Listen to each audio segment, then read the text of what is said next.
Hello అండి. ఈ వర్షానికి మా మొక్కల్ని చూపిస్తాను చూడండి. ఇవి గులాబీలు. గులాబీ ఎలా అంటే సమ్మర్ అంతా కూడా పాపం వాడిపోయినట్టు అయిపోయి, చిగుళ్ళు రాకుండా అలా ఉండేవండి.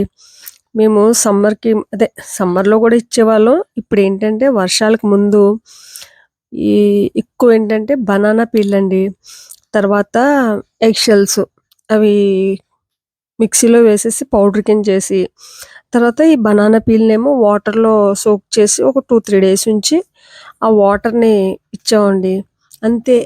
ఆహ్, మరలా ఆనియన్స్ ఉంటాయి కదండీ! మనం డైలీ కిచెన్ వేస్ట్ ఉంటది కదా! దాన్ని. అవేనండి. ఇంకసలు మేము బయటది ఏమి అంటే ఏ ఫెర్టిలైజర్ ఇవ్వలేదు. ఇలా నేచురల్‌గానే.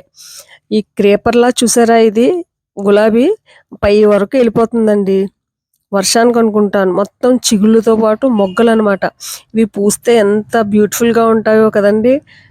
ఇదేంటంటే బటన్ రోజు, తర్వాత థిక్ రెడ్ కలరు. ఇవి ఇంకా కొమ్మకే అనమాటండి. ఈ రోజెస్ అయితే మాత్రం చాలా బావుంటాయండి ఇవి.